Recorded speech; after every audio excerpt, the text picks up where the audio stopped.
1973년 경북의 한 시골 마을. 그해 여름은 유난히 뜨거웠다. 바람 한 점 없었고 낮에는 흙냄새가 끈적하게 달라붙었으며 밤이면 귀뚜라미 소리가 사람 숨결처럼 들릴 만큼 가까웠다. 그 여름 나는 도깨비를 봤다. 붉은 얼굴에 외뿔을 달고 있던 존재였다. 그때 나는 17살이었다. 부모님은 일찍 세상을 떠났고 나는 할아버지와 단둘이 살고 있었다. 할아버지는 늘 조용한 분이었고 마을 사람들조차 좀처럼 그분의 속을 알지 못했다. 밤마다 마당 한켠에 조그만 화로를 피우곤 하셨다. 항상 그 앞에는 술 한 잔이 놓여 있었고 화로 속에는 작은 붉은 돌멩이 하나가 불빛에 비쳐 반짝였다. 나는 그걸 보고 자라며 늘 궁금했다. 할아버지, 이게 뭐예요? 그는 잠시 불씨를 바라보다가 낮게 말했다. 약속이지, 약속이야. 그 말의 뜻을 그땐 이해하지 못했다. 다만 그 말을 하는 할아버지의 눈빛 속엔 묘한 슬픔과 어두움이 느껴졌다. 끔찍한 일이 있던 그날 밤 이야기다. 그날 밤은 유난히 잠이 오지 않았다. 몸은 피곤한데 눈꺼풀은 조금도 무겁지 않았다. 거실 한쪽에서 텔레비전 불빛이 벽에 번져 있었다. 초침 소리만 유난히 크게 들렸다. 그때였다. 주방 미닫이 문 틈 사이로 붉은 빛이 스쳤다. 처음엔 불이 난 줄 알았다. 하지만 불길의 출처를 찾아 눈을 돌리는 순간 그건 불이 아니라 형체였다. 붉은 빛 속에서 사람의 얼굴 같은 그림자가 서 있었다. 움푹 파인 눈자리에 어둠이 일렁였지만 그건 분명히 웃고 있었다. 그때 내 귀가 울리기 시작했다. 웅 하는 진동음이 귓속을 찢듯 파고들었다. 그리고 그 진동 속에서 아주 낮은 속삭임이 들렸다. 괜찮다, 내 피에 나는 있다. 나는 숨을 쉬지 못했다. 몸이 돌처럼 굳었다. 그리고 눈앞이 붉게 물들며 세상이 멎었다. 다음날 아침 나는 그 일을 할아버지께 말씀드렸다.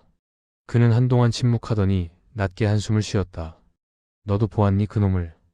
그날 밤 할아버지는 처음으로 우리 집안의 이야기를 들려주었다.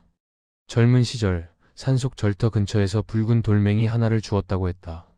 그건 살아있는 것처럼 따뜻했고 그날 밤 꿈속에서 도깨비가 나타나 이렇게 말했다고 했다.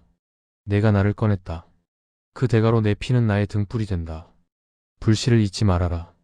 내가 머무는 동안 복이 돌 것이고 나를 잊으면 재가 내린다. 그날 이후로 할아버지는 매년 여름 그 돌멩이를 불씨로 삼아 제를 지냈다고 했다. 그건 무서운 게 아니다. 할아버지는 말했다. 우린 그놈 덕에 살아온 거야. 몇 해 전 할아버지가 병으로 몸져 누웠던 해가 있었다.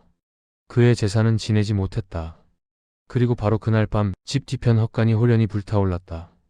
불길은 순식간에 번졌지만 이상하게도 불은 한쪽 벽에서만 머물렀다. 그 불길 아래 새까맣게 그을린 돌멩이 하나가 남아 있었다. 그건 분명 도깨비의 불씨였다. 그날 이후 할아버지는 다시는 제사를 거르지 않았다. 도깨비를 본 날로부터 닷새째 되는 밤이었다. 몸이 눌렸다. 움직일 수 없었다. 눈알만이 미세하게 떨렸다. 그리고 보였다. 거실 구석 그림자가 한 형체로 서 있었다. 붉은 얼굴, 움푹 파인 눈, 그리고 이마에 솟은 하나의 뿔. 도깨비였다. 빛도 그림자도 없었지만 그의 모습은 또렷했다. 귀가 울리고 심장이 두드렸다. 그 존재가 입을 열었다. 두려워하지 마라. 너는 내 불을 이어받은 자다. 그 말이 머릿속 깊숙이 울려 퍼졌다. 그리고 순식간에 붉은 빛이 번쩍이며 그는 사라졌다. 며칠 뒤 해질 무렵 논길을 걷고 있었다. 갑자기 내 주변으로 뿌연 개가 피어올랐다. 그토록 시끄럽게 울어대던 개구리 울음이 한순간에 멎었다. 공기가 온몸을 무겁게 짓눌렀다. 그때 뒤에서 발자국 소리가 들렸다. 두려움에 천천히 고개를 돌리자 논길 저편에 붉은 그림자 하나가 서 있었다. 사람보다 조금 더 큰 형체. 눈빛만은 살아있었다. 붉고 깊고 내 마음을 꿰뚫어보는 듯했다. 그 존재가 다가오더니 한쪽 눈을 가리며 중얼거렸다. 너는 내가 보이는구나. 그 말이 끝나자 붉은 빛이 터지듯 번쩍이고 그는 사라졌다. 그 후로 나는 불씨를 지켰다. 할아버지가 세상을 떠나던 밤에도 그 불씨만은 꺼뜨리지 않고 제사를 지냈다. 할아버지 유언이기도 했다. 제사를 지낼 때에는 이상하리만큼 집안이 평온했다. 하지만 한 해 바쁘다는 핑계로 제사를 미뤘던 날 사건이 일어났다. 회사 일 때문에 정신이 없었고 마음 한켠에선 그런 미신 같은 건 잊고 싶기도 했다. 하지만 그날 밤 대가를 치르게 됐다. 점심 무렵이었다. 전화가 울렸고 내 손에서 휴대폰이 미끄러졌다. 도로 한복판에서 차가 돌진해 왔다고 했다. 아내는 그 자리에서 곧장 숨을 거뒀다. 아내가 죽은 후 힘들게 잠에 들던 어느 새벽, 귀를 파고드는 그 소리, 잊고 지냈던 그 숨소리였다. 느리고 너무 가까웠다. 내 바로 옆에서 누군가가 숨을 쉬고 있었다. 나는 그대로 얼어붙었다. 온몸에 털이 서고 이마에 식은땀이 흘렀다. 조심스럽게 고개를 돌렸다. 거실 쪽 어둠 속에 인간의 형체가 서 있었다. 붉은 얼굴, 온푹 파인 눈, 그리고 이마에 솟은 하나의 뿔. 그놈이었다. 내가 어릴 적부터 제사를 지내며 느꼈던 그 기운의 주인. 놈은 웃지도 움직이지도 않았다. 그저 내 얼굴을 가만히 바라봤다. 그러다 천천히 입을 열었다. 내가 잊었다. 그 목소리는 공기보다 무거웠다. 바닥이 진동하고 벽이 울렸다. 그 순간 방 안에 액자가 쾅 하고 떨어졌다. 유리 파편이 흩어지고 그 아래엔 아내와 나의 결혼사진이 찢겨 있었다. 나는 그 자리에서 무릎을 꿇고 절규하였다. 숨이 막히고 목이 타들었다. 놈은 한참을 나를 내려다보다가 천천히 어둠 속으로 사라졌다.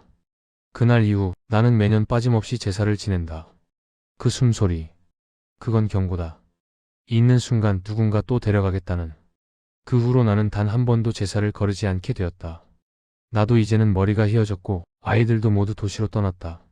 하지만 매년 여름 할아버지가 떠난 바로 그날 밤이면 나는 불씨를 다시 피운다.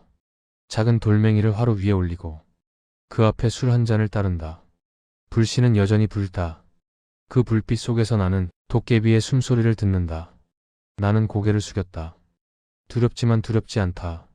이건 공포가 아니라 우리 집안의 인연이자 피로 맺어진 약속이니까. 여전히도 묘한 기운에 휩싸인다.